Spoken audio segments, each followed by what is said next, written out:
Palmetto Bluff homeowners, little class action lawsuit going on. Zillow puts out new pricing forecast and the latest on the Bluffton market this week, Market Monday, with my special guest, Ken Vilcheck. So I have Ken Vilcheck with me here today. Ken, thanks for stopping by.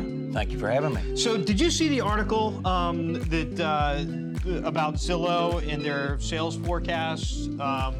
They've updated their sales forecast now that we're through the first quarter, and the increase in average selling price, they're bringing it down a little bit. I did see that, yes. Okay, what's your thoughts on that? I'm seeing what they're projecting, and I think due to inflation, spiking interest rates, because I thought before the demand for real estate was due largely to how low interest rates were historically. So I think as rates continue to spike, you start to take a different level of each part of society that says, I can't afford this anymore. You couple that with the inflationary pressure on home prices increasing, and it's kind of a double whammy. And specifically Bluffton, looking at this week's numbers in Bluffton, you think that still holds true? You know, inventory is down, over 30% year over year. We look at sales are down only 18%. But as you know, the properties that are going under contract, that's down at 33%. So what's happening right now in terms of properties going under contract that eventually result in a sale, that number is down by more than the inventory. Yes, but what I think is interesting, that the article points out, the sales so far this year, if you project it out, it will still be a record. It would, if you take out 2021, yep. 2022 will still be a record. Yep. So I kind of get the sense that we're getting to a normalization, and all the hysteria of multiple offers and things going way over ask is starting to moderate some. So I'm not seeing as many people bid for property, and I'm not seeing the price going over ask as much. As often. Yeah. Certainly if the house isn't spectacular. Exactly, correct. And an updated house, we tell people all the time. What we're seeing is most everybody wants to move in ready. People don't want to buy the house and then have to fix it up before they move here from the Northeast. Exactly. So, and the cost to do so is prohibitive in a lot of cases right now. It is, and the fact that they don't know who they're dealing with here. Yeah. Yeah. Well, I mean, make no mistake about it, Bluffton is just on fire. The average selling price a year ago was $490,000, and right now it's $672,000, 37% increase. So a lot higher than what Zillow is using for our areas in the average. Those numbers are just amazing. It just shows how popular the low country is right now. So next thing I wanted to ask you about, Ken, did you see the article? It was reported by a couple papers about Palmetto Bluff, and there's looks like let's say a mini class action lawsuit coming into the picture? I did.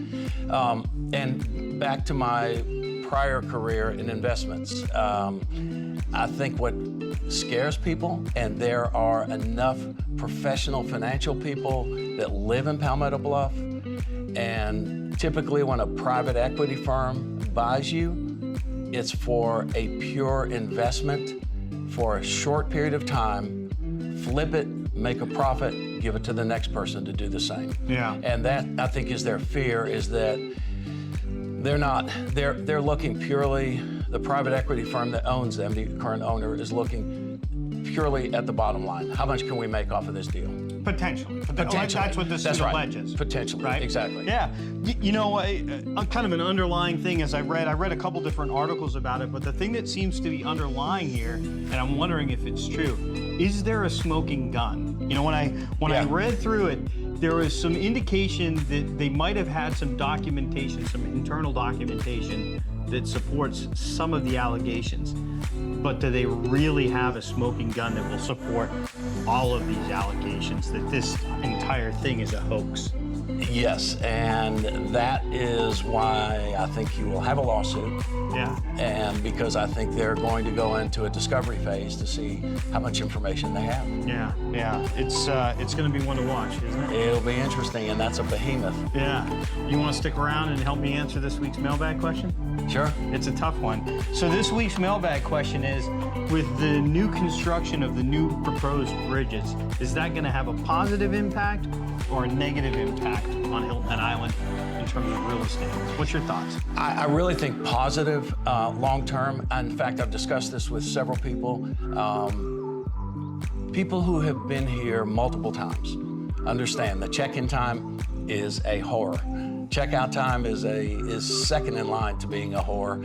That you just know that you're going to be backed up for 2 hours or 3 hours on 278. Yeah. So I've told people, hey, we're putting in a new bridge, 3 lanes on each side. They're going to move the lanes back to the Moss Creek light. Hopefully, this will help the flow of traffic. And I think most people who come here have the idea that, hey, I'm looking beyond this construction phase. Yeah, it's going to be a little bit of a headache during the construction phase, but long term, this is what Hilton Head Island needs. Yeah, yeah. No, I think during construction, I think it's going to be a nightmare. Yes. It's going to be terrible, but sometimes that's what's required for progress.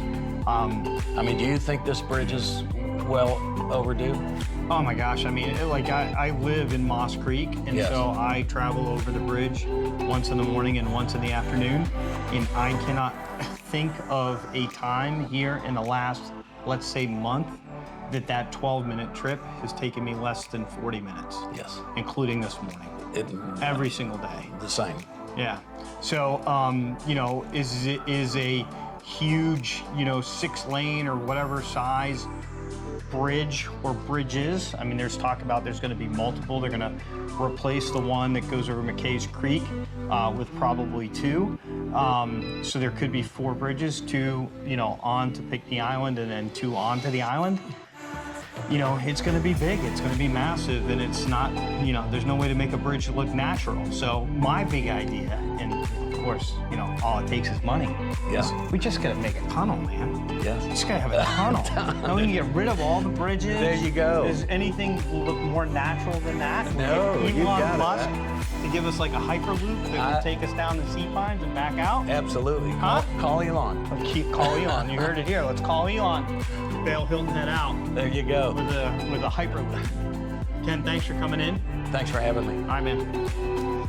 That's it for today. You need to come back next week for Market Mondays. We're going to talk about Hilton Head Island, and I'm going to have a very special guest, Miss Margaret Crenshaw, one of our favorite people. See you next week.